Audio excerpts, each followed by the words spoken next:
Hello. I thought I would come back. It's about 5 o'clock here, and I'm waiting for the dinner time to start, and I thought I would upload this a while, or at least film it, so that, one, you can see that I actually sometimes don't wear pajamas, and that I'm just actually look halfway decent, because I usually don't. And to show some other things, first, here is my lovely name tag. Also got under here my last name, my city, but not putting that on the internet.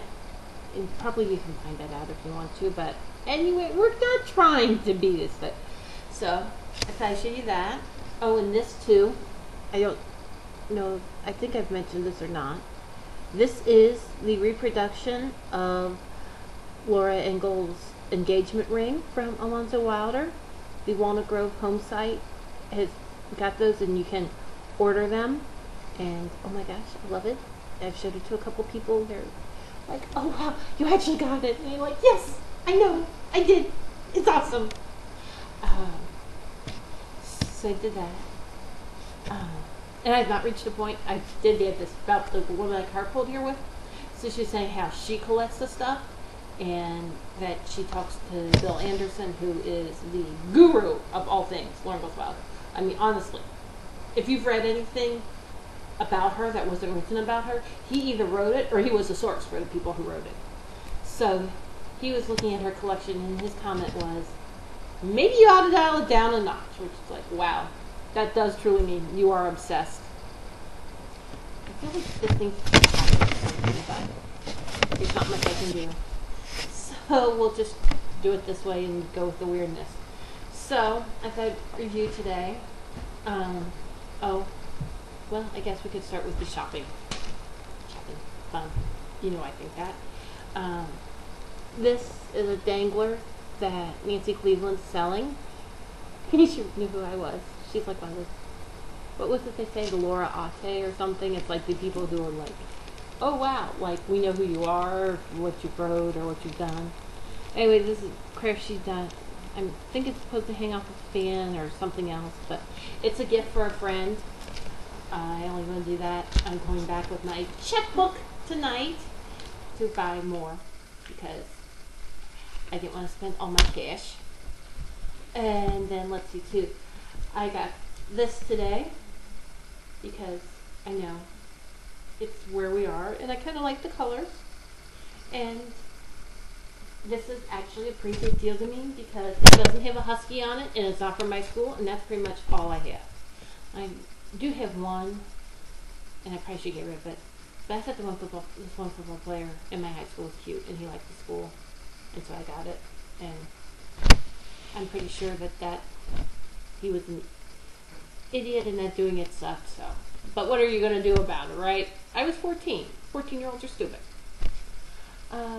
Let's see, then I got, this is a book by Bill Anderson. There's an author's reception tonight. This will be autographed soon. Amy Waters, she is, well actually this is Rose Wilderling, but Amy put together this book. She's sort of the one who's coordinating this. And so I thought I would get that autographed. I think there's another book there that the Walnut Grove place has, so I'm going to have to get that so I can get her to sign it. This is Wendy McClure's book, The Wilder Life. If you don't have it, get it and read it somehow, because it is the most awesomely funny book imaginable. Honestly, I loved it. My mother doesn't read it. I want to get her to read it. My aunt read it, and she's like, it was so hysterically funny. I don't know if it's actually life-changing, but either that or one, you will understand my life, because things she did, totally been there. I mean, there's not many people, and actually I was talking about this with a cousin of Laura's who's here, is that I'm one of those people, she's one of those people. All the people here are the people that have actually run through the Smith Cemetery going, look, there's a boat, look, there's a Loftus. And these people that you've read about in the books are actually buried there. And okay, I know they're not going to sit up and wave to me, but it's still exciting to see them. I'm really hoping there's not somebody in the next room, because we're like sharing bathrooms. They're staring at me talking to myself, because they're gonna, like, what in the world is this chick doing?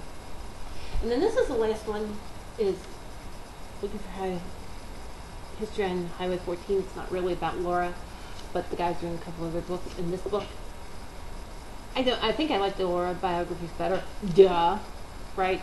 Because this is more South Dakota history. But very, very interesting. Just if you're a history person and I want to get autographs. I thought he was going to be here, but I've not seen him, so that's kind of bad. But so I thought I would talk through. Oh, here's the cover of the program. I may get some of these autographs tonight too. If I have other people I want their autograph, I go have that. That's what I did the last time, and I got it framed. Should be interesting. So got up early this morning to lunch or breakfast and everything. Oh, lunch wasn't lunch. Anyway, so I'm going to show this to you, but then I'm going to read it because you're not going to read it. But yay, we have the mirror image thing going, so if nothing else, I'm not confusing myself anymore. But yes, it excites me. So the Welcome Me book by Amy Waters. And actually, this we're going to digress for a moment again. The one man who I was in a Bible study with for several years, he kept saying we were his people, which was nice and sweet and all. And he's no longer with us, so it's a little sad. But that was the first I had the first time I came was, these are my people. Because they just connect on things like the whole ladder, the waiting in Plum Creek. Well, Amy had talked the last time, and her first thing was like, she's talking to Dean Butler. Oh my God. Well, so this time she's doing it, she's talking about different fandoms. And the one thing she says, I may have written my master's thesis about Lois and Clark because I had a thing for Dean Cain. At which point I had to pull out my phone and text a couple of my friends because it's not like we were into Lois and Clark because Dean Cain was hot. You guys a little bit, not as much as me and Superman had work out like crazy. And it was just hysterical because I'm like, this is why I connect here. That is the most awesome thing ever. So, I mean, the next one was, and I've got some pictures. I'm going to try to load them up to Facebook and maybe share them here. Is Elizabeth. I don't know why I'm showing it to you. There's nothing really to see here. Anyhow, it was Elizabeth Nolan Connors, Laura and Louisa, Little House and Little Women Through Time. And Louisa May Alcott, I think she must work there or something. And she talked a little bit about it. I'm not sure if the parallels were quite there, but obviously I like Louisa May Alcott's book. You know, there's, as they talk about, like, there's like the triumvirate. Not talking about the one in like Julius Shakespeare and Shakespeare. There's Lauren Gold Wilder, there's Louisa May Alcott, and there's Ellen Montgomery. And they wrote these series of books for kids, but they're really not for kids anymore, and there's all this sorts of stuff in there. We're about the same time. So it was interesting. I don't know what I would say more about that. I liked it, but I don't think she was used to presenting a lot. What would Laura read or look at the Youth Companion? I don't know. That one, and then the next one was Little Books on the Prairie, Laura's Reading Life. They were kind of good, but I don't know. The next set group of ones I like better. Next one was Margaret May's Boosted, Wilder Weather. She and I may have some slight different opinions on climate change. She's Mirage, but it was really interesting. A lot of that she's already posted on Beyond Little House, so yeah. What's the other hidden thing you can tell me? But I loved it, and she is really good at presenting. I should say that too, because she had hosted this before, and it just, well, it's one of the things I guess I learned when I was doing Toastmasters, and you can just tell when somebody has more confidence. Next one was Susan Thurlow, and she talked about the Dr. George Tan, black frontier physician. And I mean, this guy, his parents were free blacks in Pennsylvania. He evidently fought with a Pennsylvania unit in the Civil War, and appears to have been on the Union side during Pickett's charge. Just got skills there, and they ended up moving out to Kansas. And in Kansas, they were a lot more integrated there than they were in other parts of the country in the 1870s. And how he doctored to them and everything, and just, it was good because it's just like this guy who, and they talked about too how he actually didn't have to be buried in the black section of the cemetery when he died. There's something about Kansas doing this, and then I'm thinking about his Board of Education, but of course those are entirely different things. And Oklahoma, and how he was a doctor to the Cherokees there, and it was very interesting because it's like these people that weren't anything very special or somebody that would make the history books, but he had just this really cool life that infected a lot of people. So I thought that was really, really, I don't know, I loved her presentation, even if I don't remember much about her, it was more about him. The next one was Helen Gunnarsson and the Legalities of Roger and Rose. And basically that, and I'm kind of watching my time here because we may have to cut this off again because I run out of the 15 minutes. But Laura left the rights to the books to Rose. And on Rose's death, they were to go to the Wright Library. Well, the copyrights came off, which I guess would keep them from going into public domain. And Rose renewed them as herself. So she got the things. And then when she died, she left them all to Roger, who some of the conflict of interest stuff, so not with the Bar Association today or the Institute of Internal Auditors would approve at all, but what was okay at the time. And then two, well, Rose gave these gifts, which kind of was bad, but then Bill Anderson came up and he was saying about the fact that Rose, oh my gosh, extreme, like whatever you think of the Tea Party, like times that, because she ended up founding the Libertarian Party. I mean, very pissed at everything. But so she wouldn't pay Roger for his services. So I wonder what his firm thought about that. But she would give him a gift, which was to cover the work that he did.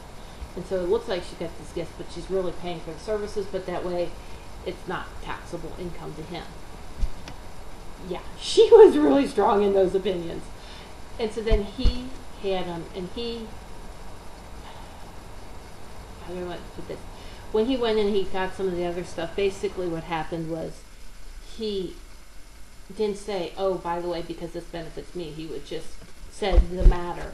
And basically assuming that if you're going to be representing somebody about Laura's will, that you would go and read Laura's will.